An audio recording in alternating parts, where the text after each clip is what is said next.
Doctor মাওলানা মিজানুর রহমান আজহারী, সেক্ষেত্রে যদি রাজনীতি যুক্ত হয় তার জনপ্রিয়তা কমবে না বাড়বে? রাজনীতি জয়েন করার পর কিছু মানুষের হয়তো খুবই হার্ট হবে। আমাদের 17 বছর রাজনীতি করারই যোগ্য। রাজনীতির জায়গায় রাজনীতি, ওয়াজের জায়গায় ওয়াজ। আসলে কি জামাতি বা বিএনপি সেটা বড় বিষয় না। আন্তরিক মানুষের অতিরিক্ত ভালোবাসে ভাগাভাগি যেহেতু আছে তারপরেও বাড়তে পারে আমার ধারণা। হ্যাঁ, আসতে পারে। মৌলানা সাহেব যদি উনি রাজনীতিতে আসে তাহলে অনেক জনমত বাড়বে, এটা নিশ্চিত। কারণ আমাদের দেশ হচ্ছে ধর্মীয়, ইসলাম ধর্মের প্রতি বিরাট আসক্ত। আওয়ামী লীগ সরকার আমলে তাদের মত প্রকাশ করতে খুব কষ্ট পাইছে এবং অনেকে অনেকভাবে লাঞ্ছিত বঞ্চিত হচ্ছে। যদিও সে রাজনীতিতে প্রবেশ করলে অবশ্যই ইসলামী দলের রাজনীতি করবে, সেক্ষেত্রে সে জামাতে রাজনীতি করে, তাহলে তার ফিউচার কি দেলোয়ার হোসেন সাইদের মতো হবে কিনা? দেলোয়ার হোসেন সাইদের মতো উনি রাজনীতি আগায় যাবে, কিন্তু এরকম দেলোয়ার হোসেন সাইদি যেমন শাস্তি পাইছেন এরকম শাস্তি মনে হয় দ্বিতীয় তার কখনো হবে না। এরকম নির্মম শাস্তি এরকম আর হবে না। মিজানুর রহমান আজহারী যদি রাজনীতিতে প্রবেশ করে তো সেক্ষেত্রে তার জনপ্রিয়তা কমবে না বাড়বে? পারবে। কি কারণে বাড়বে?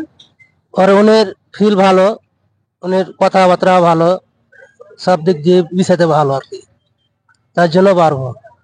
সে যদি সম্ভবত সে বলছে যে ইসলাম জাতীয় সংসদে কোরআনের শাসন প্রতিষ্ঠিত করবে, তাহলে সে কি জামাতের সাথে রাজনীতি করবে? হ্যাঁ, অবশ্যই। জামাতে 17 বছর রাজনীতি করারই যোগ্য, যেহেতু সবাই বুঝে এলা, বুঝছেন। জামাতের সাথে সে যদি আজহারী রাজনীতি করে তাহলে কি জামাতের জনপ্রিয়তা বাড়বে? জি পারবে। তার যে জনপ্রিয়তা এটা এমনিতেই বর্তমানে অনেক বেশি।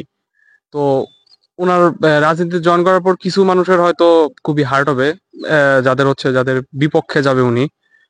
যারা হচ্ছে সুবিধাবাদীদের পক্ষে থাকতো তাদের বিপক্ষে অবশ্যই যাবে উনি, এজন্য ওনাদের হয়তো হার্ট হইতে পারে। কিন্তু আমার কাছে মনে হয় ম্যাস পিপল প্রত্যেকেই খুব খুশি হবে যে উনি ওনাদের মতোই। কারণ আমরা যা দেখতে পাই যে হচ্ছে আমাদের সমাজে এই ইসলামিক স্কলার যারা, তারা শুধুমাত্র এই মাদ্রাসায় বাচ্চা পড়ানো আর হচ্ছে হলো ওয়াজ মাহফিল করা পর্যন্ত সীমাবদ্ধ থাকে। তাদেরকে আমরা কোনো প্রশাসনিক কাজে রীতিমতো আসছেই দেখি না। কিন্তু যদি এটা আসে তাহলে একটা নতুন ধারা রাজনীতির স্টার্ট হবে বলে আমার কাছে মনে হয়। জামাত ইসলামের পক্ষে যদি রাজনীতি করে সেক্ষেত্রে কেমন হবে? এখন জামাত ইসলামী নিয়ে অনেক কন্ট্রোভার্সি আছে, তো আমি সেদিকে যাব না এখন। উনি যদি জামাত ইসলামীকে নিজের বর্তমানে এক্সিস্টিং রাজনৈতিক দলগুলোর মধ্যে সবচেয়ে বেস্ট বলে মনে করে, তো এটা তার পার্সোনাল চয়েস। তবে উনি জামাত ইসলামী রাজনীতিতে যদি জয়েন করে, এভরিওয়ান শুড ওয়েলকাম হিম। রাজনীতিতে যদি প্রবেশ করে সে আসলেই ভালো মানুষ, তার জনপ্রিয়তা বাড়তে পারে অবশ্যই, এটা আশা করা যায়। কোরআনটা আসলে আমরা মুসলমান, স্বীকার করতে হবে। তো মুসলমান আমাদের কোরআনটা এটা স্বীকার করতে হবে, কোরআনের আদেশ তো মানতেই হবে। তাহলে সে কি জামাত ইসলামের সাথে কি রাজনীতি যুক্ত হতে পারে? সেটা অবশ্যই পারে। রাজনীতি করলে জামাতের দলে যুক্ত হবে? জামাতের দলে যুক্ত হবে। রাজনীতির জায়গায় রাজনীতি, আর ওয়াজের জায়গায় ওয়াজ। সেক্ষেত্রে তার জনপ্রিয়তা কোনো কমতে হবে কিনা? কমতে হবে কেন? আমাদের ইসলামে তো করবে, জামাতের ইসলামের প্রভাব পড়বে কিনা? জনপ্রিয়তা বাড়বে কি জামাতে? পারবে।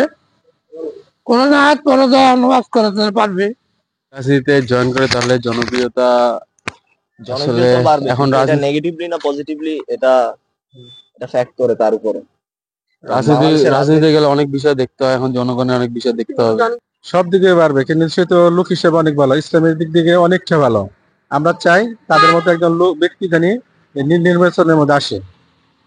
আমরা সুষ্ঠু নির্বাচন চাই এবং এরকম একটা লোক, ইসলামিক লোক যেটা আসবে আমাদের সবার জন্য ভালো। আসলে কি জামাতি বা বিএনপি সেটা বড় বিষয় না, ব্যক্তি হিসেবে সে যদি ভালো হয়, তার নিয়ম কানুন যদি ভালো হয়, সেক্ষেত্রে অনেকটা ভালো হবে। কোরআনের শাসন যদি চালু করে তাহলে আমরা একমত আছি। বাড়বে না কমবে এটা বলতে পারবো না, অনেক কারণ হলো এর এমনি আন্তরিক মানুষের অতিরিক্ত ভালোবাসে এর ওয়াজ শুনে, এর ভক্তবৃন্দ এমনি আসছে।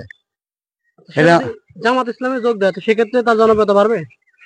এই ক্ষেত্রে তো বাড়তে পারে। ইসলামের রাজনীতি ভালো, তো হাদিস মোতাবেক ভালো। আমরা চাই রাজনীতি করুক, আমাদের জন্য ভালো, ইসলামের জন্য ভালো, মুসলমান হিসাবে ভাই ভালো। রাজনীতিতে যুক্ত হলে আমার মনে হয় ভালো, ব্যক্তি হিসেবে উনি তো ভালোই দেখতেছে এই পর্যন্ত আর কি। জি, আমার মনে হয় খারাপ হবে না। তবে দেলোয়ার হোসেন সাইদী উনিও বাংলাদেশের কোরআনের স্কলার ছিলেন, এবং তারপরে আমি জানি যে মিজানুর রহমান আজহারি, আমার দৃষ্টিতে আর কি, আমি ব্যক্তিগতভাবে। জনপ্রিয়তা কমবে না বাড়বে সেটা বলতে চাচ্ছি আমি। রাজনীতিতে গেলে তো অবশ্যই কিছু ইসলামপ্রিয় দল হয়তো ভাগাভাগি যেহেতু আছে, তারপরেও বাড়তে পারে আমার ধারণা। হ্যাঁ, আসতে পারে বাংলাদেশের লোকজন সে আসতে পারে এলাকাতে, আসতে পারে। জনগণের উপরে নির্ভর করবে।